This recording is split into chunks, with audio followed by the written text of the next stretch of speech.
இயேசுவில் பிரியமான சகோதர சகோதரிகளே, புனித பிரான்சிஸின் அடையாளம் என்ன? அசிசி நகர் பிரான்சிஸ் என்று அழைக்கிறோம், இயற்கையின் பாதுகாவலர் என்று அழைக்கின்றோம், சமாதானத்தின் கருவி என்று அழைக்கின்றோம். இவை அசிசியாரின் அடையாளமா? அசிசியார் தன்னுடைய வாழ்க்கையில் தன் அடையாளமாக வைத்து கொண்டது இயேசு கிறிஸ்து மட்டும்தான். இயேசு கிறிஸ்துவை தவிர வேறு அடையாளம் அவருக்கு இருக்க வேண்டும் என்று அவர் ஆசைப்படவில்லை. புனித பிரான்சிஸ் அசிசியாருடைய வாழ்க்கையில் நடந்த ஒரு நிகழ்வு.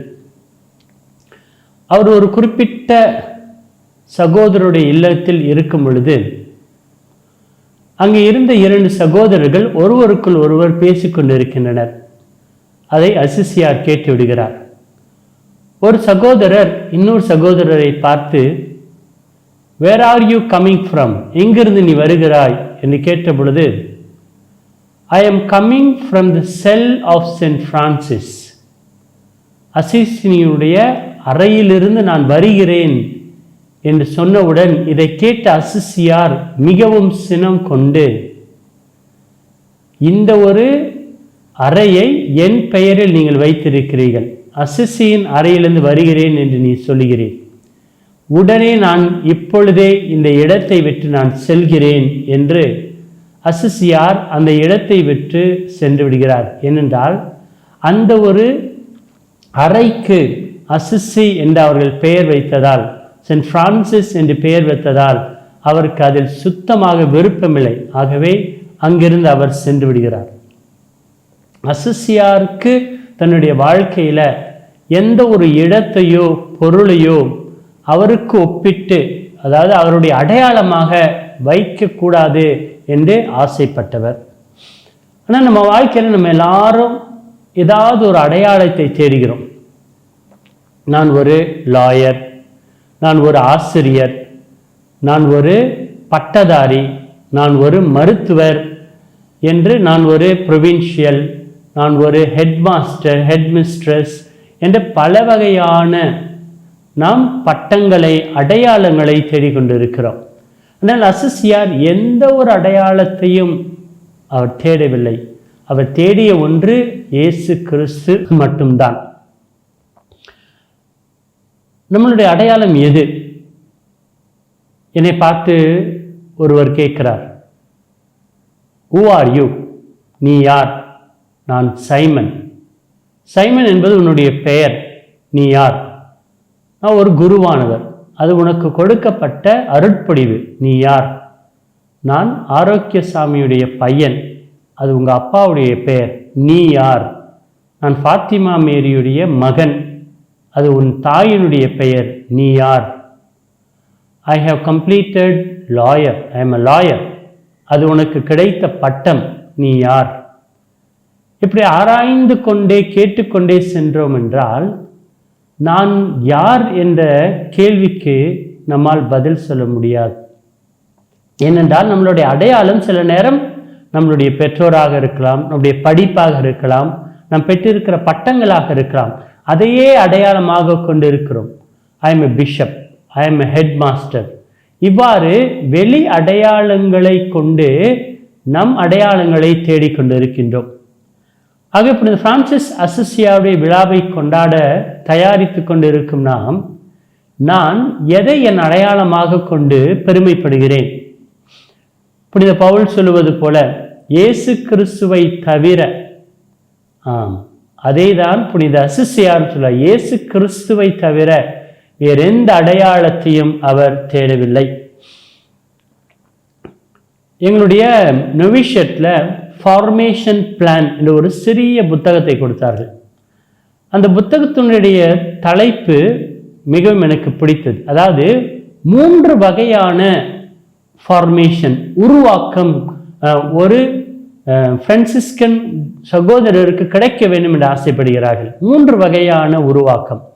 முதலில் ஹியூமன், நீ ஒரு மனிதன், ஹியூமன் ஃபார்மேஷன். இரண்டாவது Christian, you are a Christian, Christian formation. மூன்றாவது Franciscan. You are a Franciscan. முதலில் நான் ஒரு மனிதன், பின்பு கிறிஸ்தவன், அதற்கு பின் நான் ஒரு பிரான்சிஸ்கன். இந்த நாட்கள்ல நம்மளுடைய அடையாளம் எது? சில நேரங்கள்ல நமக்கு கிடைக்கிற பதவிகள் தான் நமக்கு அடையாளம் என்று, நாம் சாதிக்கின்ற சாதனைகள் தான் நம்ம அடையாளம் என்று நினைத்து கொண்டிருக்கின்றோம். முதலில் நம்மளுடைய அடையாளம் நான் ஒரு மனிதன். மனித நேய குறைந்து கொண்டிருக்கிற காலத்தில் நம் அனைவரும் இருக்கிறோம். Today people are becoming inhuman. மனித நேயமற்ற செயல்கள் நாம் ஒவ்வொரு நாளும் பார்த்து கொண்டிருக்கிறோம். செய்தித்தாள்களில் மற்றும் நியூஸ் சேனலில், ஃபேஸ்புக், வாட்ஸ்அப் என்று இன்ஹியூமன், அதாவது மனித நேயமற்ற செயல்களை ஒவ்வொரு நாளும் பார்த்து கொண்டு இருக்கிறோம். ஆகவே ஒரு அடிப்படை அடையாளம் நான் ஒரு மனிதன், மனித நேயத்தோடு நான் இருக்க வேண்டும். தொடக்க நூல் 6ஆம் அதிகாரம் 5 வாசிக்கிறோம். மண்ணுலகில் மனிதர் செய்யும் தீமை பெருகுவதையும் அவர்களின் இதய சிந்தனைகளை எல்லாம் நாள் முழுவதும் தீமையே உருவாக்குவதையும் ஆண்டவர் கண்டார். மண்ணுலகில் மனிதரை உருவாக்கியதற்காக ஆண்டவர் மனம் வருந்தினார். அவரது உள்ளம் துயரம் அடைந்தது. மனிதனை உருவாக்கும் பொழுது ஆண்டவர் முதல்ல மகிழ்ச்சி அடைந்தார்.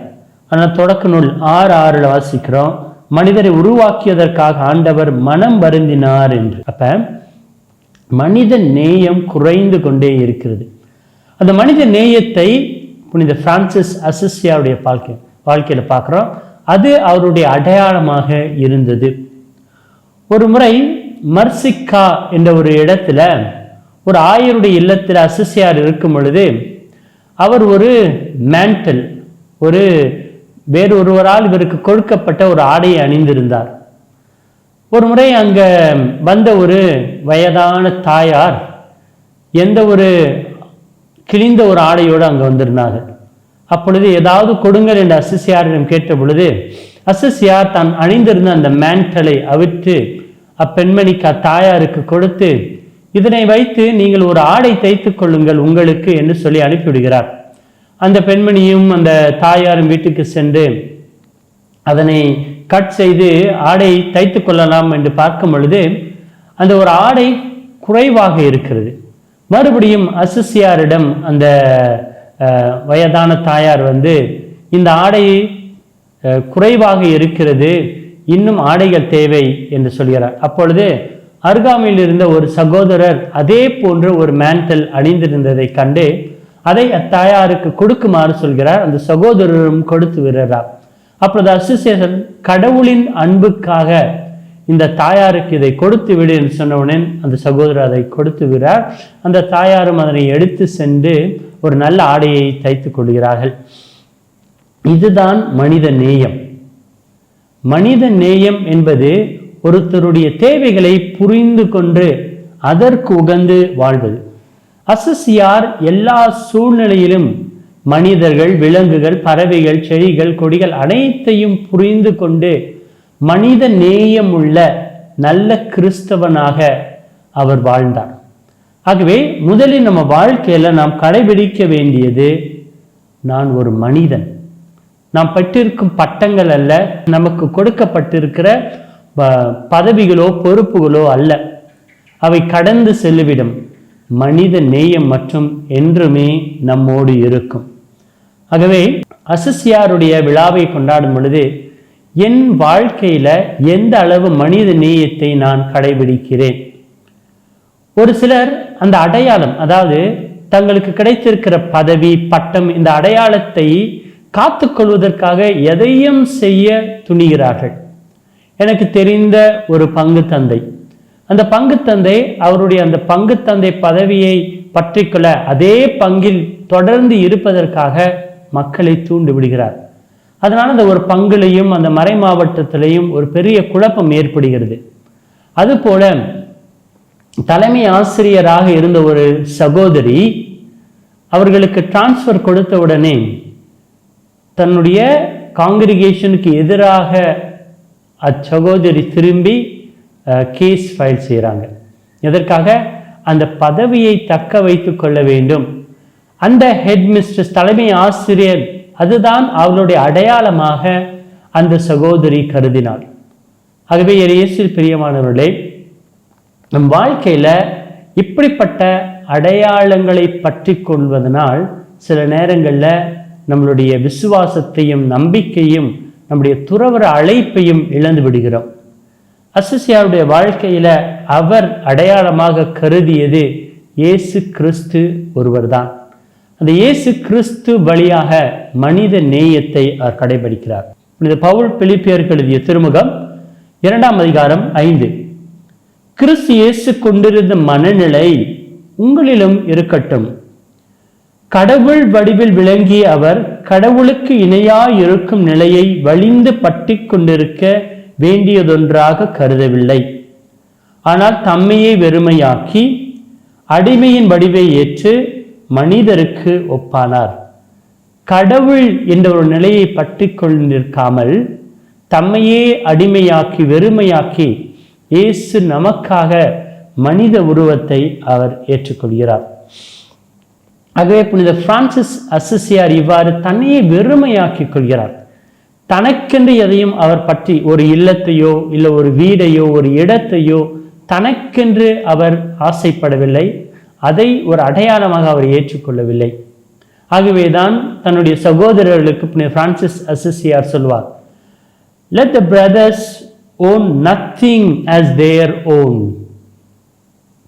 தங்களுடையது என்று எதையுமே சகோதரர்கள் வைத்திருக்க கூடாது, ஆசைக்க கூடாது என்று புனித பிரான்சிஸ் அசிசியார் சொல்கிறார். ஆனால் இந்த நாட்களில் நம் எதையாவது பற்றி கொள்கிறோம். பணம், பதவி, பொருள் என்று எதையாவது பற்றி கொள்கிறோம். பற்றி கொண்டு அதனை விட்டு விடுவது என்பது ரொம்பவும் கடினமான ஒன்றாக இருக்கிறது. ஆகவே நம்ம வாழ்க்கையில கிறிஸ்துவை நாம் கடைபிடிக்க வேண்டும் என்றால், குறிப்பாக புனித பிரான்சிஸ் அசிசியாரை போல நாம் ஒரு நல்ல மனித நேயத்தை கடைபிடிக்க வேண்டும். அதற்கு பின் இயேசு கிறிஸ்துவை கடைபிடிக்க வேண்டும், கிறிஸ்துவத்தை கடைபிடிக்க வேண்டும். அதற்கு பின் புனித பிரான்சிஸ் அசிசியாரின் அடிச்சுவடில் நடக்க வேண்டும். ஆகவே அசிசியினுடைய விழாவை கொண்டாடும் இந்த 3 காரியங்களை நம்முடைய மனதில் கொள்வோம். முதலில் நாம் அடையாளம் எது? நான் பெற்றிருக்கும் பதவியா அல்லது நான் வைத்திருக்கும் பட்டங்களா? அந்த அடையாளங்கள் மறைந்து போய்விடும், நம்மை கடந்து செல்லிவிடும். இரண்டாவது, நாம் வைத்திருக்கிற அந்த அடையாளங்கள் சில நேரம் பதவிகளாக இருக்கலாம், பொருளாக இருக்கலாம். அவற்றை விட்டு விடுகிற மனப்பான்மை நமக்கு தேவை. ஒரு நாள் வரும், அந்த நாளில் நாம் கடந்து செல்ல வேண்டும். அந்த நாட்களில் டிரான்ஸ்ஃபர் என்ற ஒரு சூழ்நிலையில கடந்து செல்லும் பொழுது அதை ஏற்றுக்கொள்கிற மனப்பான்மை நமக்கு வேண்டும். மூன்றாவது, நம்மளுடைய அடையாளம் இயேசு கிறிஸ்துவாக இருக்க வேண்டும். ஆகவேதான் புனித பிரான்சிஸ் அசிசியாரை மறு கிறிஸ்து என்று சொல்கிறார்கள். ஏனென்றால் அவர் இயேசு கிறிஸ்துவை பிரதிபலித்தார். ஆகவே நம்மளுடைய அடையாளம் இயேசு கிறிஸ்துவாக இருக்க வேண்டும். அசிசியின் அடிச்சுவடில் நடந்து இயேசு கிறிஸ்துவை நாம் பின்பற்றுவோம். ஆமீன். ஜெபம். அன்பும் கருணையும் மிகுந்த இறைவனே, புனித அசிசியின் பிரான்சிஸை நீர் அழைத்து தேர்ந்தெடுத்து வானத்திலும் பூமியிலும் உமது படைப்புகள் அனைத்திலும் உமது அன்பையும் மாட்சியையும் காணும் பேரறிவை அவருக்கு அருளினீர். ஏழ்மை, தூய்மை, கீழ்ப்படிதல் ஆகிய வழியில் நற்செய்தியை முழுமையாக வாழ்ந்து காட்ட அவரை ஆற்றல் படுத்தினீர்.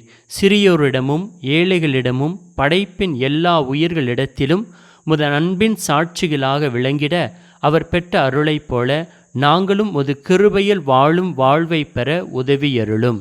அன்பின் இறைவா, சகோதர சூரியனிலும் சகோதரி நிலவிலும் மலர்களின் அழகிலும் பறவைகளின் பாடலிலும் உமது மகிமையை கண்டு மகிழ்ந்த புனித பிரான்சிஸை போல நானும் என் வாழ்க்கையில் எளிமையையும் நன்றியுணர்வையும் கடைபிடித்து உம்மை நோக்கி நடக்கும் வழிகாட்டுதலை அன்புடன் வேண்டுகிறேன். புனித பிரான்சிஸே, எளிமை, அமைதி, சகோதரத்துவம், அன்பு ஆகியவற்றின் மூலம் நற்செய்தியின் உள்ளீடான சாட்சியத்தை உமது வாழ்வால் வெளிப்படுத்தியுள்ளீர். எங்கள் துறவற குழுமத்திலும் குடும்பங்களிலும் சமுதாயத்திலும் திருச்சபையிலும் உலகத்திலும் அந்த ஆவி விழிப்பூட்டும்படி எங்களுக்காக இறைவனிடம் மன்றாடும் எங்கள் ஆண்டவரான இயேசு கிறிஸ்துவின் வழியாக. ஆமேன். Peace be with you.